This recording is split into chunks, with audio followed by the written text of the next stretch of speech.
We know your time is valuable. That's why we've created processes to keep your job running smooth.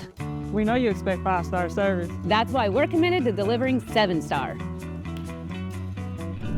We know it's your home and your choice. That's why we provide options and let you choose the right solution for your home. Experience the LCS way with LCS Heating and Cooling at lcsheatingandcooling.com.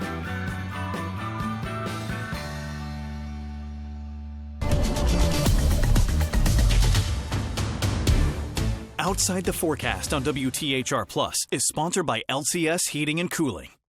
Welcome to Outside the Forecast. I'm meteorologist Angela Buchman, and this time around we are talking about the wild weather to start 2026.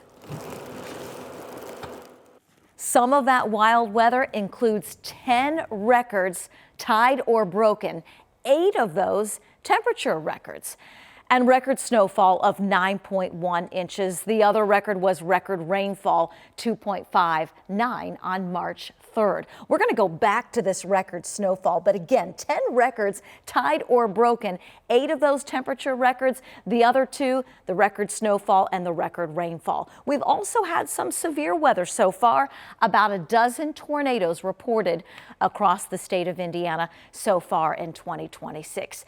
Let's talk more about that record snow. I know we all remember that snowy day in January. Did Mr. Jones say anything? Yeah, we put food color in there. There are 2 ways to spend a snow day. The kid way, engineering your own igloo. I almost put on mine. Parts are grunting now. And the adult way. It is. It's only a few minutes. You know, it's like fighting in the ring or something. You know, 5 minutes and I'm gassed. Mike Celentano knows it's just part of winter. But there's one thing he would change. I probably am going to want to shovel some of the street too. His Broad Ripple neighborhood looks better for snowshoeing than driving. You can fit 4 cars across, yeah. It's one of the wider streets, and it's one of the streets that doesn't get plowed, ironically, so. Gleb Alexiev is well aware of Indy's new policy. 4 inches of snow means city contractors start plowing residential streets. It looks like about 11, 12 inches. I tried to come out with my ruler last night and it was too cold, so I gave up. And look at the street next to Jennifer Farquhar. Plows made it to her neighborhood a few dozen blocks northeast. I think it's pretty rare, actually. I mean, I lived here 25 years.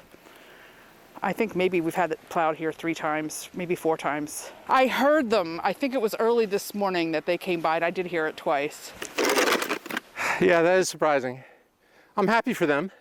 I don't know what's special about our area, but I think our block is the one that is the only one that doesn't get plowed, so. Alexiev understands the city has to prioritize major routes, but wants to understand how residential areas compare against each other. Frankly, sometimes I think the dads that have the snow blowers need to come out.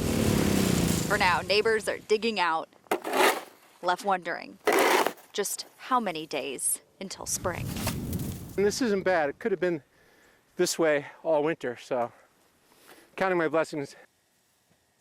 We ended up with 9.1 inches of snow. That really broke the previous record of 4.9 in 1978, and all of this happening on January 25th.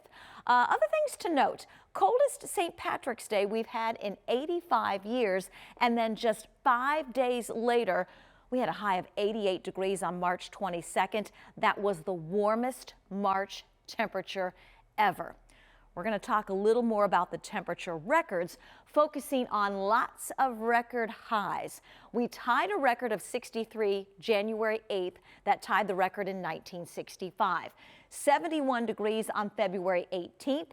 That broke the record of 66 in 1948. We also had record-breaking high temperatures, 79 on March 6th. 72 on March 8th, and then there's that 88 degrees on March 22nd.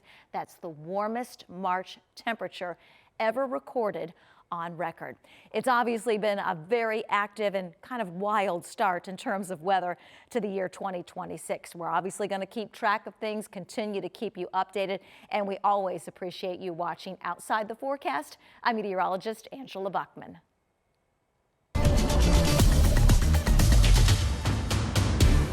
Outside the Forecast on WTHR Plus is sponsored by LCS Heating and Cooling.